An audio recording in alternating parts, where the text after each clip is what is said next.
अस्सलामुअलैकुम प्यारे बच्चों, ऑनलाइन एजुकेशन में आप सबका इस्तकबाल है।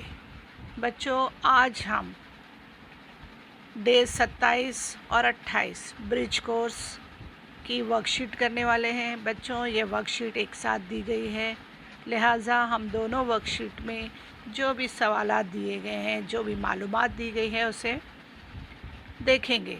ठीक है। इसमें बच्चों समाजी उलूम को भी शामिल किया गया है। चलिए आगे चलते हैं। यह है हमारी वर्कशीट, जहां आप देख सकते हो बच्चों 27 और 28 दोनों साथ में दिए गए हैं। दोनों दिन की ये वर्कशीट है और मज़मून है हमारा समाजी उलूम। ठीक है। अब जो है ज़मीन के जानदारों की दुनिया जो है वो सबक का नाम है आपका यहाँ पर।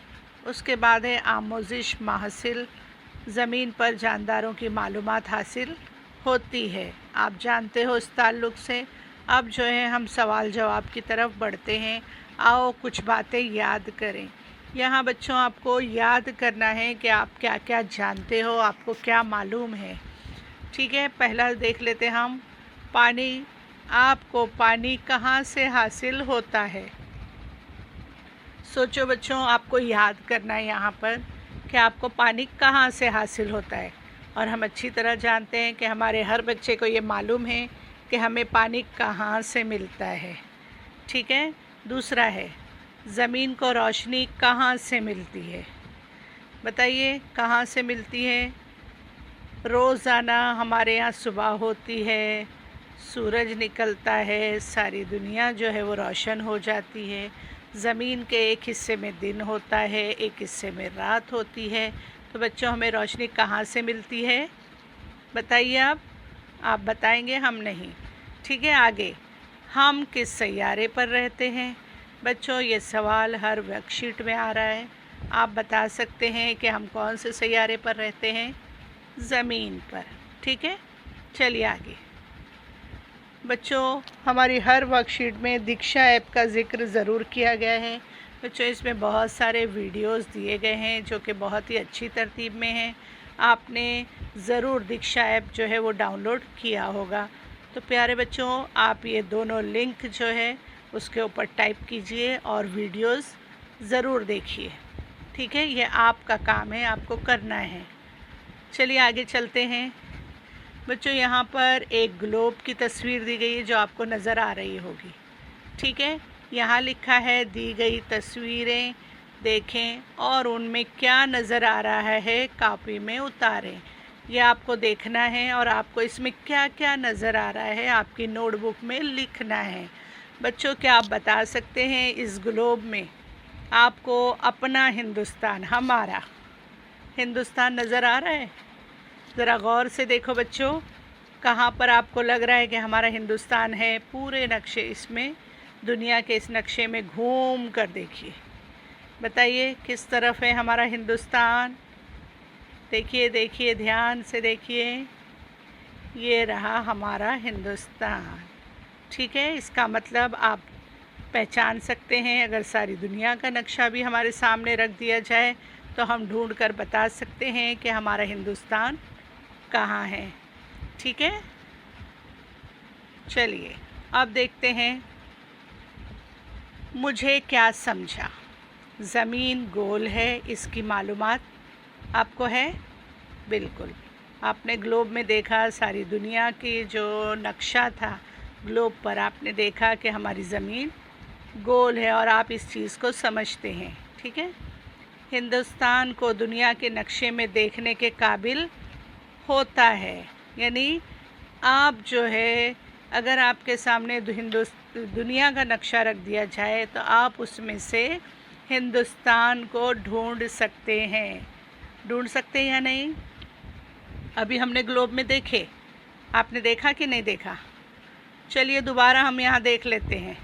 ये ग्लोब है ना, यहाँ देखिए, ये पूरी दुनिया का नक्शा है। आप यहाँ देख सकते हैं कि यहाँ पर हमारा हिंदुस्तान भी है। ठीक है। चलिए फिर से हम चलते हैं इस तरफ। हमारा दूसरा आगे का सवाल देख लेते हैं। ज़रा बोलें। बच्चों ये सेम सवाल हमारे कल की वर्कशीट में भी था। ज़मीन पर पानी न हो तो क्या होगा? तो बच्चों आपको इस पर 5 जुमले बोलने आने चाहिए, है ना। हमने इससे पहले भी प्रैक्टिस की है कि ज़मीन पर पानी ना हो तो क्या होगा? हर तरफ क्या हो जाएगा? सूखा पड़ जाएगा, ज़मीनें बंजर हो जाएंगी, नदी तालाब जो है उसमें पानी नहीं होगा तो मछलियाँ नहीं होंगी, है ना। अनाज नहीं उगेगा।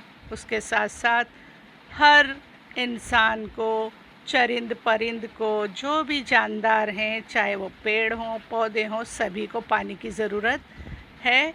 तो बच्चों पानी के बग़ैर हमारी ज़िंदगी नामुमकिन है। ठीक है।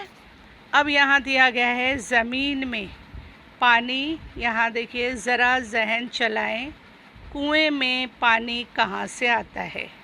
आखिरी क्या दिया है बच्चों? यहाँ देखिए बच्चों, आखिर में लिखा है ज़रा जहन चलाएं। आपको यहाँ सोचना है और गौर करते हुए आपको बताना है कि कुएं में पानी कहाँ से आता है। आप गांव जाते हैं बच्चों तो वहाँ पर कुएं बने हैं, वहाँ से आप पानी भी निकालते होंगे। रस्सी से बाल्टी बांधकर, डोल बांधकर हम पानी निकालते हैं। गांव के बहुत से ऐसे एरिया हैं जहाँ पर कुएं आज भी हैं। खेतों में कुएं आपको नज़र आते होंगे। तो बच्चों सोचिए कि कुएं में पानी कहाँ से आता है। चलिए आगे चलते हैं। अब आपको यहाँ पर जवाब दिया गया है, आप इसे लिख लेंगे, स्क्रीनशॉट ले लेंगे। ठीक है, हम बताते हैं आपको। ज़मीन पर पाए जाने वाले पानी के ज़खायर के अलावा ज़मीन के नीचे चट्टानों की तहों में पानी का काफ़ी ज़ख़ीरा होता है।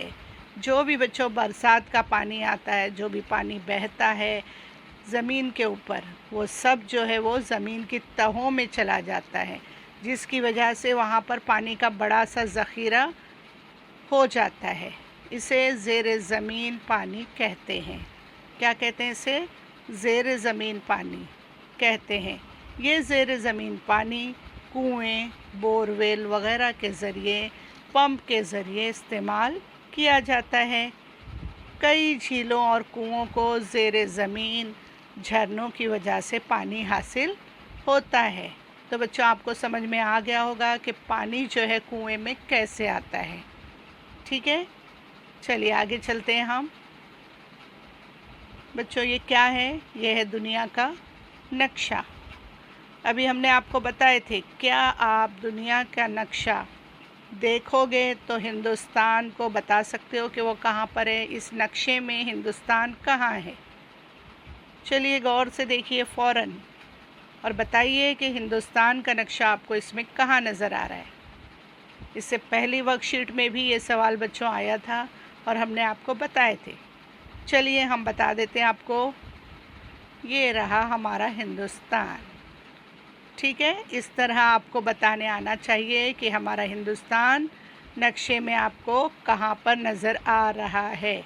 ठीक है, चलिए आगे चलते हैं बच्चों। ये है हमारा ग्लोब, है ना, ये है हमारा ग्लोब।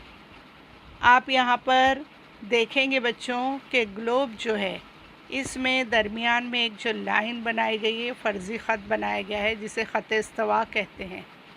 ठीक है, जिसकी वजह से ये दो हिस्सों में, बराबर दो हिस्सों में तकसीम होता है। ऊपर वाले को कहेंगे कुतुब शुमाली, नीचे है कुतुब जुनूबी। ठीक है, ये है शाकोल जिसके ज़रिए से ज़मीन को आधा आधा करके आपको बताया गया है। तो ये जो हमारी ज़मीन है वो झुकी हुई है। यहाँ पर आप देख सकते हैं उसका महवर N और S पर। ठीक है, ये था ज़मीन का महवर। अब ऊपर वाला जो हिस्सा है बच्चों, ये है शुमाली निस्फ़ कुर्रा, है ना, ऊपर की तरफ है, नॉर्थ साइड में शुमाली निस्फ़ कुर्रा यानी आधा। और ये जो नीचे की तरफ है ये है जुनूबी निस्फ़ कुर्रा। ठीक है, इसके ताल्लुक़ से मज़ीद मालूमात हम आपको बताते हैं। तस्वीर में ज़मीन का महवर NS लकीर के ज़रिए बताया गया है। NS आपने देखा। ठीक है, ये क्या है? ज़मीन का महवर। दोहराइए बच्चों और उसे नोट कीजिए, लिखिए, और ये तस्वीर भी आप बनाएंगे। ठीक है,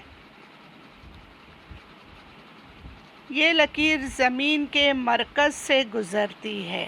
मरकज़ यानी क्या? दरमियान से, बराबर बीच से होती हुई गुज़रती है। ये लकीर मरकज़ से गुज़रती है।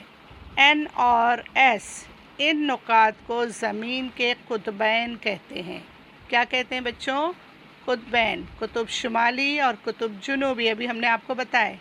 यह है उसके कुतुबैन, ये वाला हिस्सा, और ये है कुतुब जुनूबी, ये है कुतुब शुमाली। ठीक है, अब देखिए, और एस जुनीम का हो गया। शुमाली और जुनूबी कुतुबैन के बीचों बीच ज़मीन की सतह पर एक दायरा बनाएं तो ज़मीन के 2 मसावी हिस्से होते हैं। ठीक है, अभी हमने आपको बताए थे। एक ख़याली दायरा बनाया गया है जिसे कि ख़त इस्तवा कहते हैं, जिसकी वजह से वो 2 मसावी हिस्सों में उसे तकसीम किया गया है। ज़मीन पर के इस ख़याली दायरे को ख़त इस्तवा कहते हैं। दर्ज बाला ग्लोब देखिए, ख़त इस्तवा की वजह से ज़मीन के 2 मसावी हिस्सों को शुमाली निस्फ़ कुर्रा और जुनूबी निस्फ़ कुर्रा कहते हैं। यहाँ बच्चों हमने आपको अभी बताया, ये है ख़त इस्तवा। ठीक है, ये जो एक फ़र्ज़ी ख़त है जिससे इसको 2 हिस्सों में तकसीम किया गया है। ऊपर वाला जो था वो शुमाली निस्फ़ कुर्रा है और नीचे वाला जुनूबी निस्फ़ कुर्रा।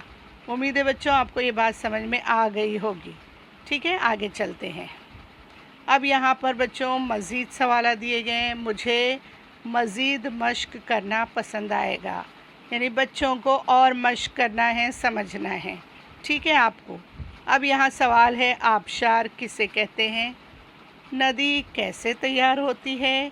नदी, कुआं, तालाब और झीलों में पानी कहाँ से आता है? ठीक है, ये सवाल एक दूसरे से जुड़े हुए हैं बच्चों।